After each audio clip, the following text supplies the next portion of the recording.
Welcome, everybody. I'm very excited to have you. We missed a week, and I'm so sorry about that because I was slightly busy. I don't want to even say I was slightly busy because I had to drink a lot of water. I was slightly busy because my wife told me, Martin, you're working too much. I hijack you right now, and we are going together to Northern California and taking 4 or 5 days like just vacation. So I'm back. I survived, and I'm so happy to be here back on our great podcast, A Water With. And obviously, I want to say hello to Michael Mascher, my co-host in Texas. Michael, how are you? Hello, Martin. How are you? We missed you, of course, but I think taking a vacation is important. And I think it's really cool. We're visiting one of my favorite countries. I have not been, and I understand you have been to Romania already. So I envy you for that. It's a place I always wanted to visit, and hopefully we can have an opportunity soon together to visit, some of the many sources in Romania. But in the meantime, I'm also very proud of the movies. It's unrelated, but Romania makes, in my opinion, some of the best movies worldwide now, and I'm following them for the last 20 years and very excited to go to Romania. You get a very good point there, Michael. Romania is an incredible, amazing country. I was there for several years ago to shoot a water commercial, actually, for Aqua Carpatica, what I think is a great water too from Romania. But I love the culture. I love the cuisine. I love the people. I love the countryside. I love the cities. It's such an incredible and beautiful country. A lot of people don't know, like, okay, Romania, you don't even have this on your radar. But it's an incredible, sophisticated culture, especially when it comes to food. And I really enjoy Romania. I'm a big fan of Romania. And here in America, everybody thinks Romania, wait a minute. There was something about Transylvania, I think, and then maybe Duke Dracula. So everybody knows that about Romania. It's like, oh my God, yeah, it's Count Dracula. But I think there's more to discover, obviously, than Count Dracula in Romania. And that's the reason we want to talk today about this incredible, amazing water, and it's called Aura water from Romania. And hello to Romania, because obviously we have somebody from Romania with us. Hello. Hello, and thank you very much for this opportunity. Martin. No, it's so great, Amalia, that you're with us. So Amalia, tell me a little bit about yourself. So who are you? Where are you located in Romania? And what are you doing for Aura? For sure, I think from me and Dracula are like 300 kilometers. So it's safe. It's super safe. I am in Timișoara, actually. It's a city in the western of Romania. And it's 100 kilometers away from the source where we put in the bottle Aura water. So I am here and I am super glad to meet you both and to talk about Romania and the beautiful country and the waters that are spectacular in Romania. Great, I think so too, because when I was in Romania, I had several other waters too from Romania, and I'm very a big fan of especially the Eastern European waters. I love the different TDS levels. There's so much diversity from very low to very high, obviously very municipal waters. And this is for me always fascinating when I'm going to a country, tasting obviously the different waters and then discover the beauty of the culture and the country through water. Michael, you told me as well, you're a big fan of Romania. Which Romanian waters did you had so far? Living in Vienna, living in Austria, you are much closer than what we can get here in the US here. But I think it's really very deep and wide culture. As you mentioned about the food, it's very sophisticated and people care about the water. It's very different than in many other places. So I wanted to ask Amalia, is this a new source? Is this a water that was discovered recently, or is it a water that has been around for a while or a long while? So what is the kind of the history of discovering the source and then you guys started bottling it? So the source is there, I think, from 1,000 years. We discovered the source like 6 or 7 years ago, but it was already there. It came through the mountains and the people drink the water, I think, for always.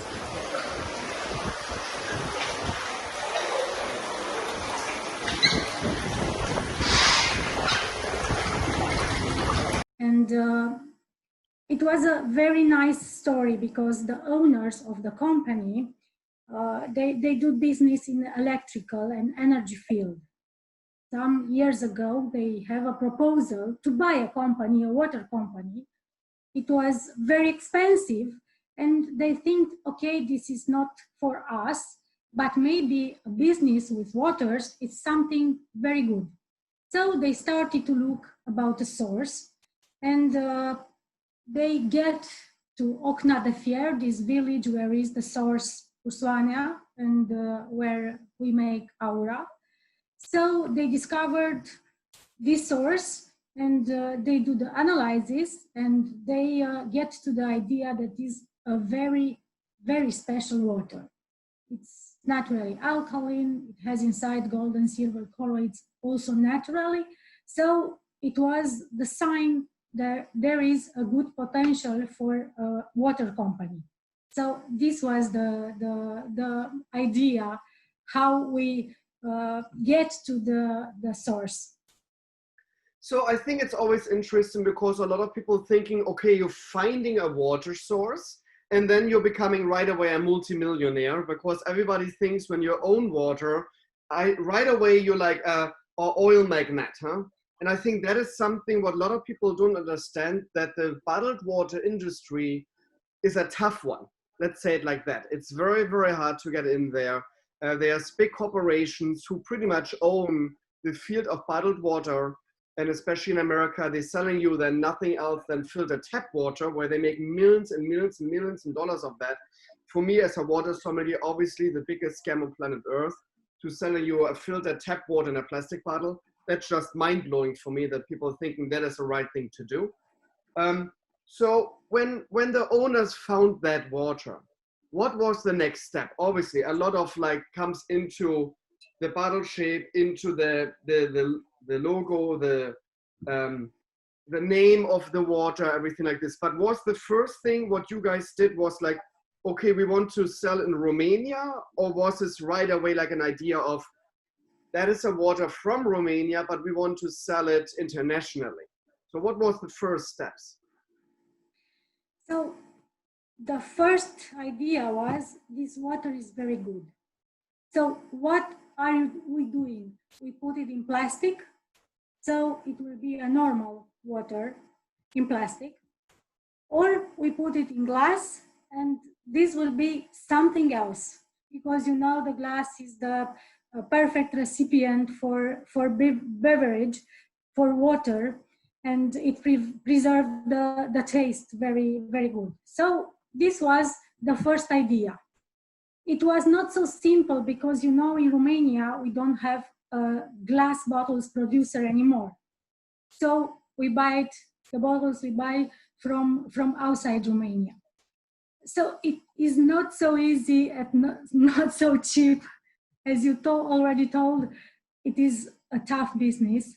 And this was very risky for us to do this kind of water in glass. But it's very challenging, you know, and people like you, it's wonderful when they discover the water and they taste it and they liked it. And for us is excellent. The way it should be, yeah.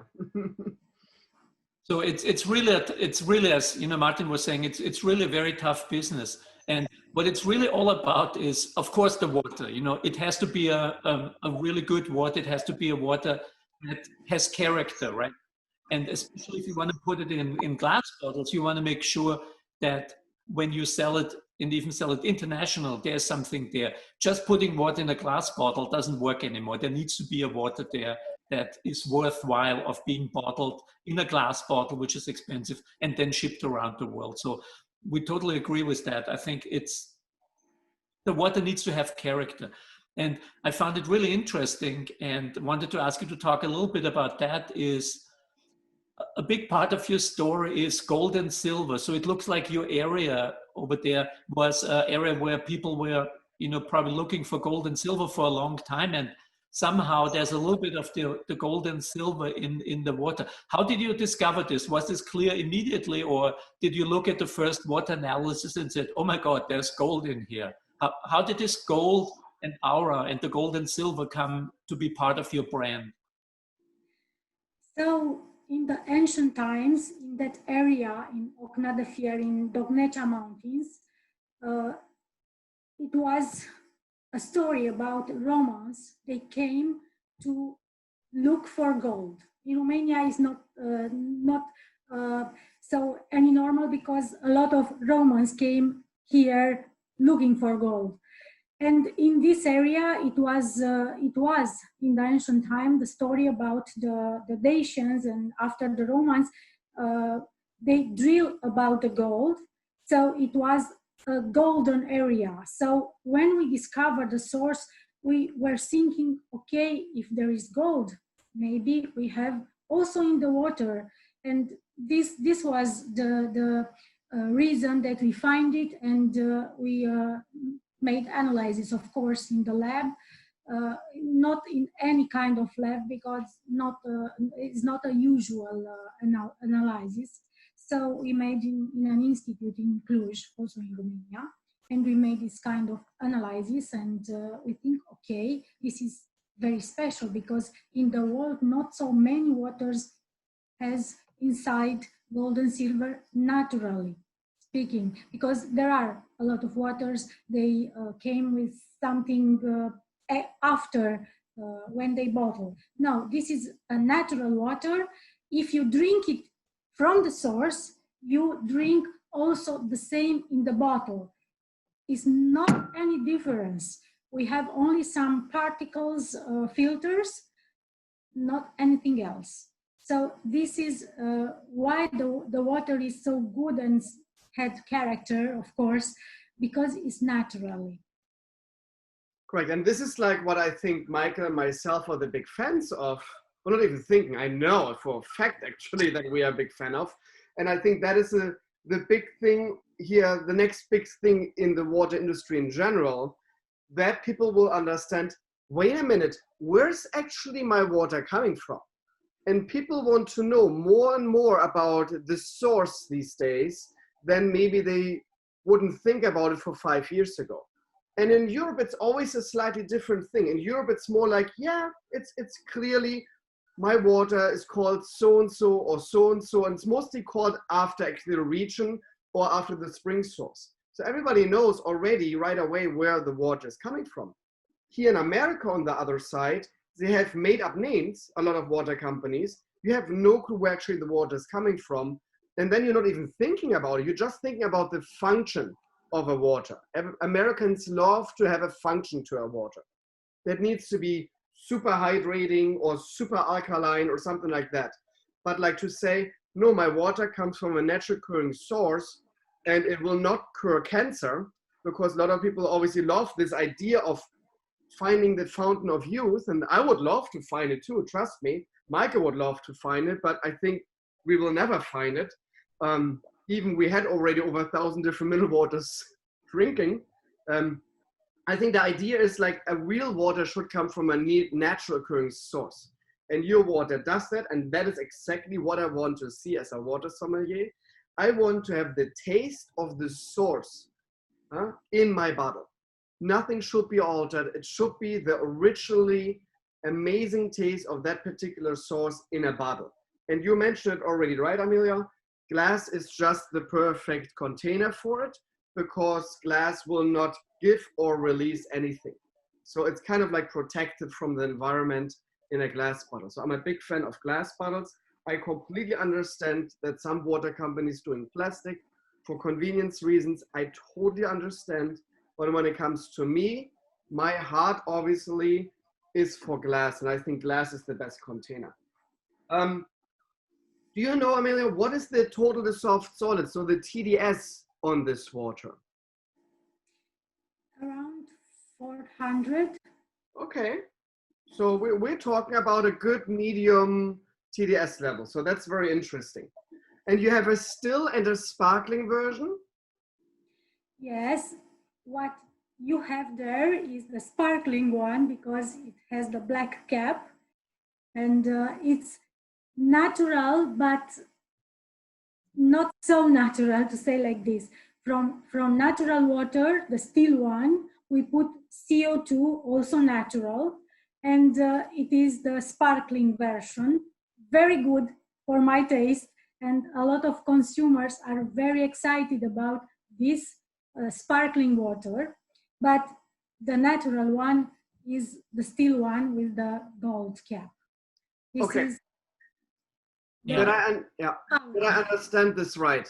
Sorry to break you there, because that's interesting for me, because you're saying twice the word natural. So your source is a still source, is that correct? Yes. Okay. And how are you adding natural CO2 to it? Because you're saying, are you pulling this somewhere out as well, out of the ground, the CO2 level? No, we buy the CO2 from a very known international company who is doing this. They are extracting the CO2 somewhere in Europe, in Slovenia, I think, and they put it in the batteries, and we have it in our company, in Okna de Fier, and we mix the water with CO2.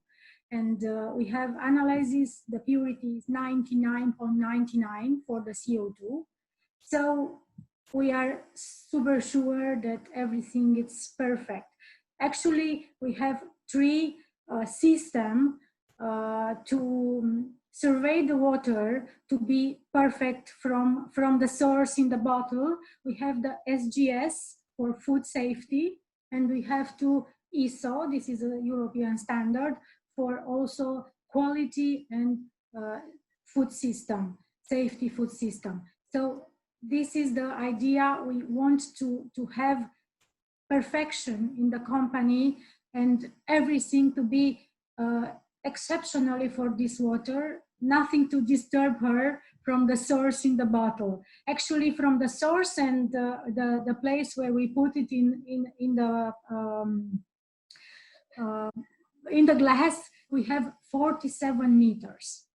So it's not stress. It's a perfect water. I just learned something. Michael, give me 1 sec. And I wanted to go back to you, Michael, because I just learned something and I never heard that. And it's for me fascinating what you're doing. So that you're using a still source and then you're buying the CO2 from a natural CO2 like source and you're pulling that over. That's for me fascinating, because let's face it, there's a lot of other water companies. What they would do, they would artificially just putting the CO2 to it. So that's for me incredible that you took that step, the extra step, and that, let's face it, that is an extra step what cost you for sure a lot of money as well, to do that, to say, no, our product has to be a natural product, so we want to have everything from nature. I love this. Michael, did you heard anything about this? That's for me mind-blowing right now. Yeah, I think it's a little bit confusing, and you see this on many bottles that you see artificially, and this is artificial carbonation added water. And they say natural carbonation added. And if you really think about, really deeply about things, you know, if you have CO2, CO2 is natural by itself, right? It's not an artificial element that we've created. CO2 is, as we know, all around us. So this confusion is maybe about the CO2, and what we really see here is the difference between a naturally carbonated water, where the CO2 has been together with the water for a long time, and we both, you know, talked about this, and the added carbonation, the artificially carbonation, where you use natural CO2 to add it to the water. But I think the distinction between the natural CO2 and CO2 is a little bit, you know, hyperficial, because if CO2 is just CO2, there's no difference between a natural and an artificial CO2. But what I would be interested in is, so you're dissolving gold and silver into the water. And as we know, you know, gold is a metal and it's not very hard, but it usually, you know, if you have a gold watch and you swim in the pool, your gold watch still has the same weight after you swim in the pool. So the water doesn't resolve your gold from your gold watch, because that wouldn't be a good thing. So I'm curious, do you have any analysis? Do you know how old is your water? How long is the water in touch with the rock formation, with the geology, in order to absorb the small, minute amounts of gold? Do you have any idea? I don't know how much time the water is in contact with the gold, but what I know, we made a study, and I don't know to say, the rocks are in a way put it in the mountains, the nature, millions years ago, something like this. And when the water came, it's very slowly going in the mountains, and they wash very slowly these rocks with gold and silver. And this is the idea how the water is enriched with these two metals, but in molecule discussing, because it's colloids. Is not, a lot of people are asking, okay, where is the gold? Where is the flick of gold? There is not. It is in the molecule, and this is the beauty of aura. You know, we don't put it there. It was an idea. Let's put some how the champagne is like this. We don't want. This is aura. It's naturally. It's good. End of story. I love this. And I think we should start to drink now, Aura, because I'm getting very excited. And Michael, no, is very excited as well. But Michael, I think because we're always saying in our Fine Water Academy classes, and in all our water tasting, you should start with a still water and then enhance to the sparkling. But wine is sometimes different, because it's very interesting when you're drinking wine, you're thinking, oh, you start with a glass of champagne, so it's bubbly, and then you're going to the still wine, and then you're going from white to red. By water, I would highly suggest, because water has not so many flavor aspects, obviously, than wine. I would highly expect always start with still waters in different TDS levels, and then start with sparkling in different TDS levels, because when you're coming from a sparkling going to a still, it's pretty tough all the time. So Michael should start with the taste of the still water, and then I will join you at one point with the sparkling version, what I have here in Los Angeles. So we have here, I have a small bottle here. They also have a small bottle of the still water. And of course, a really nice water glass. I want to mention we're drinking the water at room temperature, because we want to actually taste the water, not just taste cold. And it's not the first time. I had the water before, so I'm very, very familiar with the water. And it's really beautiful, because exactly as Martin said, 400 is something, when you drink it at room temperature, you notice the water has some weight. It's clearly not a rainwater or a glacier water where you have this absence of all the TDS makes it appealing. This one clearly has a weight to it. And it also feels very soft. The water feels very soft. And I think what we're seeing here is the alkalinity, the pH level. I think it's above 8 or something. And Martin and I were big fans of alkaline water for the taste reason, not for the health reasons, because they have this really nice softness. So I don't have a sparkling here, but I'm curious how this softness and the weight of the water translates into the bubble, or if you feel this acidity, Martin, or if the bubbles are nicely integrated into the water. I'm very curious about that.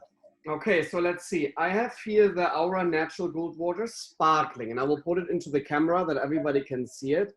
First of all, again, like, it's a great job been done by the whole look and feel of this bottle.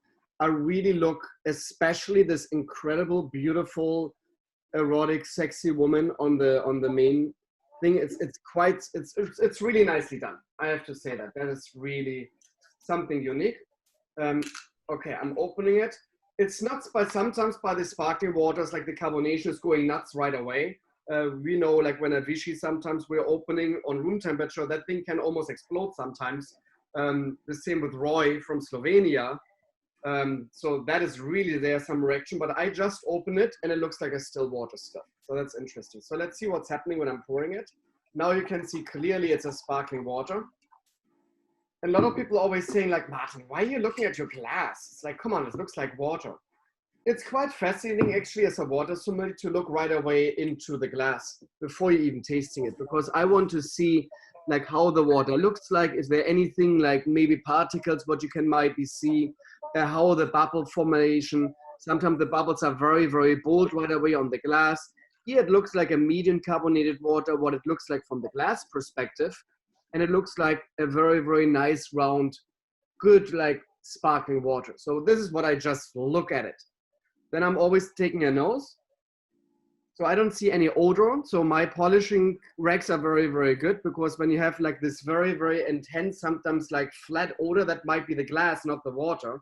So be careful, guys, when you're smelling your glass. Oh my God, that's fascinating. So Michael just said this round feeling, this alkalinity feeling what we have. And again, Michael said it very, very well. Yes, we love actually alkaline water, Michael and myself, for the reason of a taste profile, because it makes a water this creamy, almost soapy feeling to it. We obviously don't believe in the interesting health claims what some alkaline waters came up with. We're not really into that, but we love from a taste perspective the thing. The bubbles are super tiny. It's an effervescent water. It's not, the carbonation is clearly not aggressive on your palate. It's super easy to drink. It's the same like effect what I already said when I poured the water. You see like very, very tiny bubbles, and exactly the same feeling you have actually in your palate. It's super creamy. It's almost sweet, what is very, very interesting for me, but it's all incredible round, like super, super round. And it's very, very easy to swallow that water. I think it's an incredible good water, especially for food and wine. And now it's interesting because Mike and myself are always saying when it comes to wine, be careful with carbonated waters, because the carbonation can be very aggressive on wines, especially on Riesling, Sauvignon Blancs, on tannic-rich red wines. I can feel that water actually with the acidic levels of white wines. I think it would be very matching, very interesting. And I have 2 more bottles. I'm gonna do this tonight, because right now we have 9:30 in the morning and I have a lot of other things to do today. I cannot pop open my wine cellar, what I have right next to me actually on that side.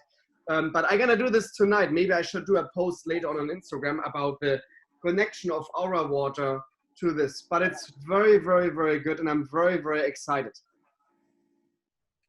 Yeah, it's really fascinating, and I'll try. Maybe I have a sparkling bottle somewhere around. Maybe it's behind me on the shelf.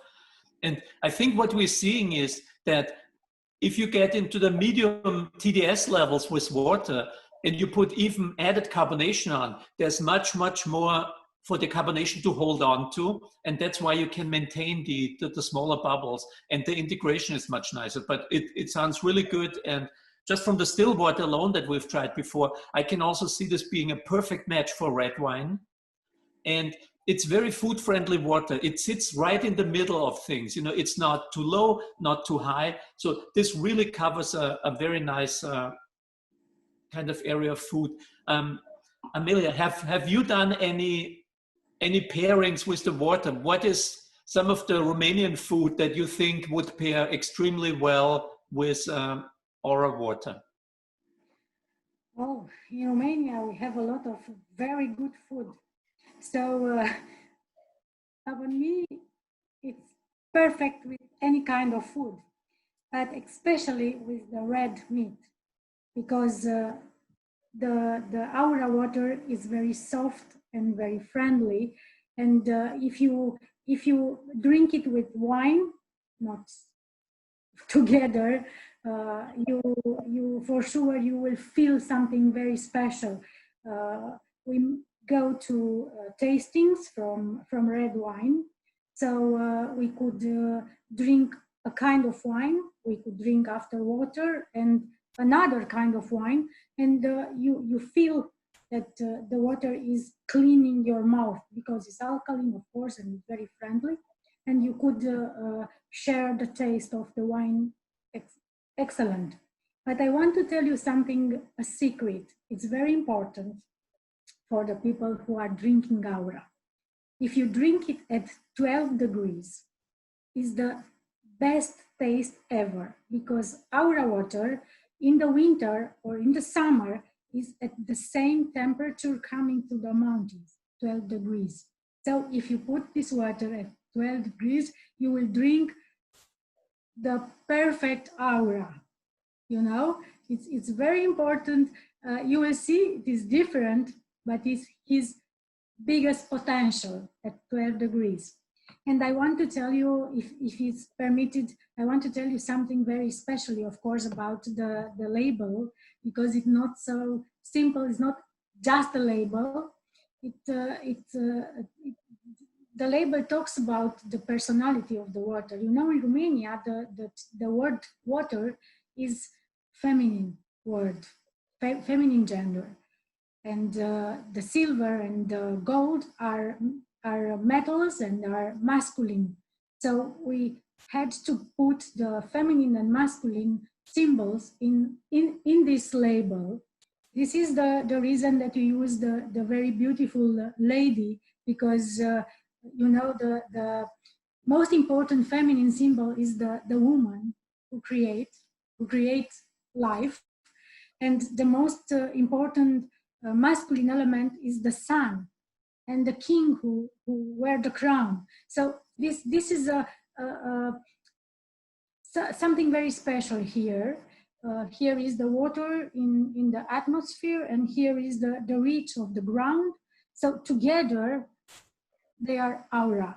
And also in Romania, the word gold is aur. So the silver is argento. So the A and the aur together with the drop of the water is Aura. Actually, this is the explanation of the drawing on the label. I don't know if you already knew this. I didn't know, and that is the reason, like, why we're doing the podcast, because for me, I always want to become the student. That is the idea about a good water sommelier. I always are interested into the history of the water and the history of the bottle design. And Michael says this always very, very well. Michael always says, not just the water should have terroir, even the bottle and the labels should have terroir. Michael, you want to talk a little bit about this? Because I love the passion what you always have there. Yeah, I think it's really important. And when I saw the bottle first, I saw some pictures of the bottle. I had a feeling there's something there. I didn't have the explanation, I just saw the bottle, but I had the feeling someone put a lot of thought into that label, into the bottle, and I was curious to discover what it is. And this is what I mean, that not only the water should have terroir, but also the bottle, meaning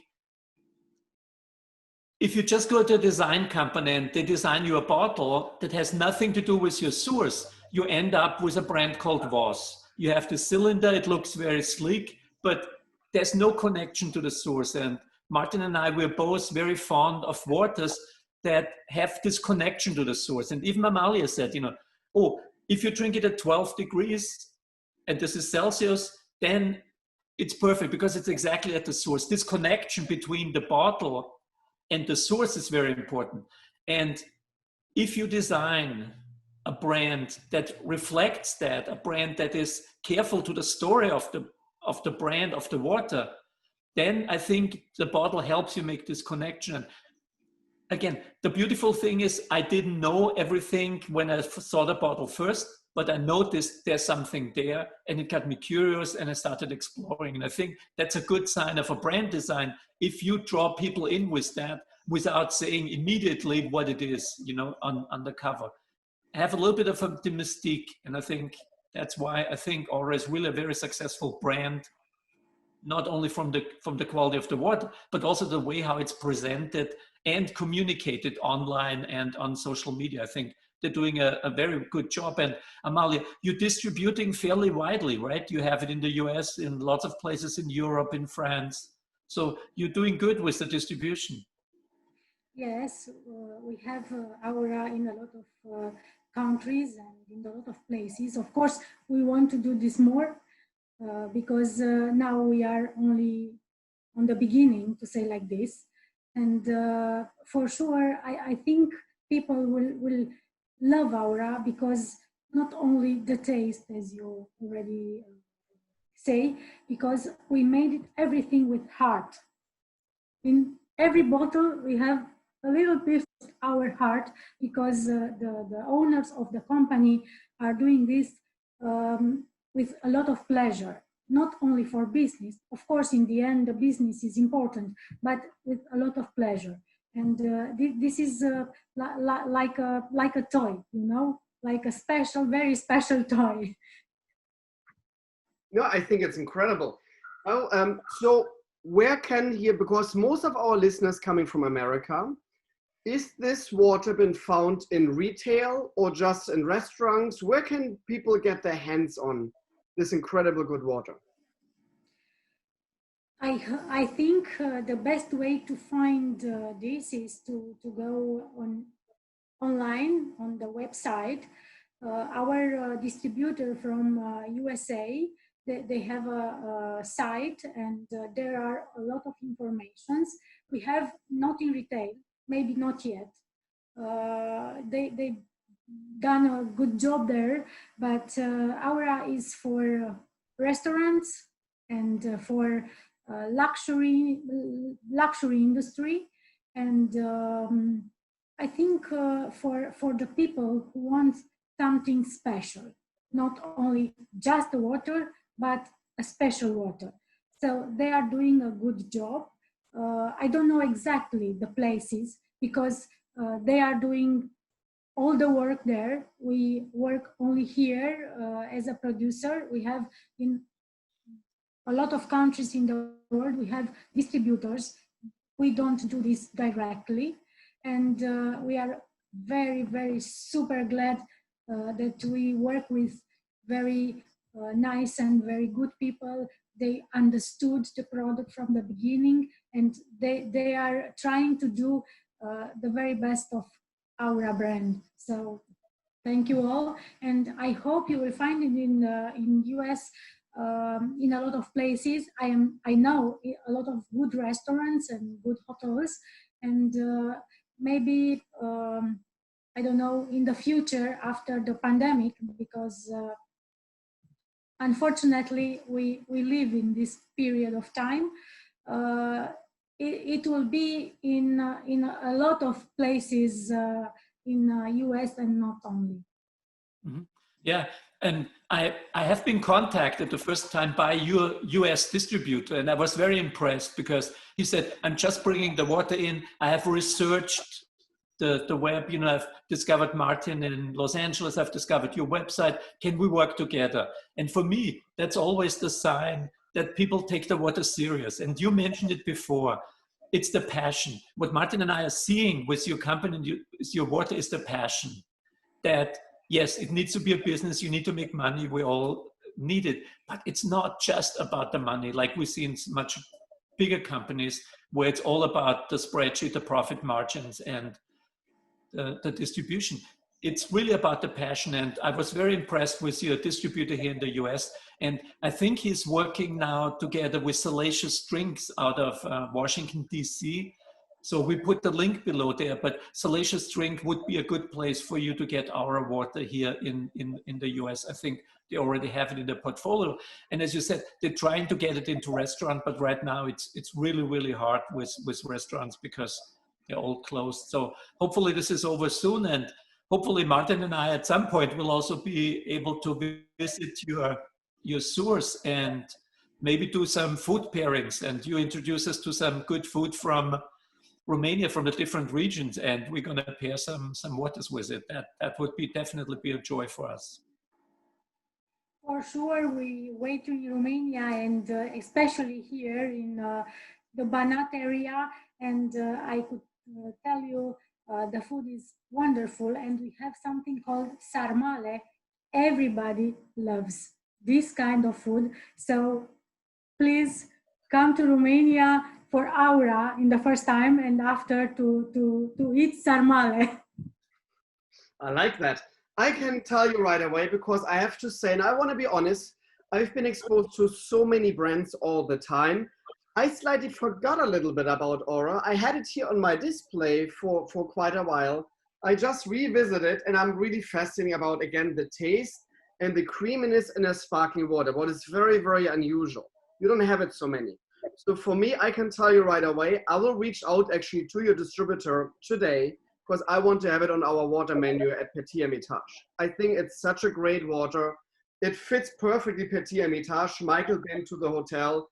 I think the look and feel right there is so Petit Hermitage already that this is a perfect scenario water, I think, for Petit Hermitage and for you. So listeners, at Petit Hermitage, you will definitely find Aura in the next 1 or 2 weeks. Hopefully we can get this very, very fast over there. I will update my water menu and Aura will be part of the, almost like famous water menu now on the world. Maybe it's even the largest one, I don't know, but it's definitely the most well-known water menu around the world. And Aura will be part of it. I can tell you this right away. Super, thank you. Definitely. Thank you again to Romania. There was a very, very interesting podcast. It was fascinating for me to revisit your water, to revisit your culture, to revisit your country. And I'm fascinating, and what Michael already said, and thank you for the invite. We are more than happy to come to Romania, hopefully when traveling is safe again. Because again, I had such a great time for several years ago in Romania. What a beautiful country. And I'm always saying it's not just the beauty of the country. Obviously, it is the people who made a country very, very special. And I can see it with you. What a welcoming, smiley face you have, that you really want to give the pleasure of this amazing water to others.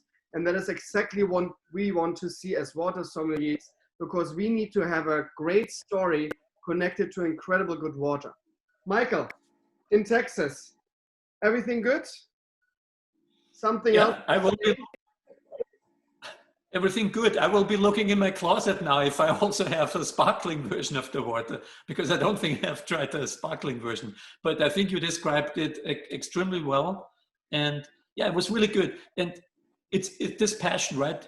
You know, within 2 minutes, you know if people are passionate about their product or not. And it's really nice to see that. And we've discovered a new amazing water here, and I'm very happy it will be on the water menu at Petit, because I think it really works extremely well at Petit. If you tell people there's gold in the water, I mean, who's not going to buy the water at Petit Hermitage, right? So fascinating. Amaya, something you want to say to the end to our listeners here on the podcast? Oh, it was very hard for me to talk. It is the first time, and you are celebrities in this field, so I am super glad. I hope everything was fine, and Aura is the best water in the world. Our water, I know, I know, but I feel like this, so please don't blame me for this. So I wait you in Romania. It was my pleasure. We have a lot of very nice things to share. So you are more than welcome. Thank you, Amelia. And obviously you just said something, Michael and myself just almost had a heart attack. 2 things. First of all, the celebrities and the superstars are the waters. I'm just a carrier for this, but the real stars are the waters we can taste, and the real stars, Mother Nature, who crafted and creates this incredible, amazing waters. I'm just the messenger to maybe discover this, and Michael the same. And I'm always very, very happy to have people like you, Amelia, who are so passionate and saying, yes, we think our water is the best water on the world. And actually you should say that, because the same when you have children, you are proud of your children. So for me, it's kind of like a sign of you're so connected to this water, and you don't think it's just a carrier of, oh, I need to make money, therefore I need to sell some product. No, you really believe in this.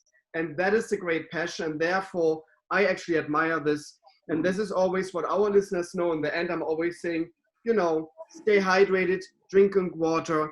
And we have here incredible good water from Romania, our water with silver and gold dissolved, but obviously with many, many amazing, great things from Mother Nature. Therefore, stay safe, everybody. And hopefully you will visit me at Petit Hermitage at one point or somewhere else around the world where I am. Cheers.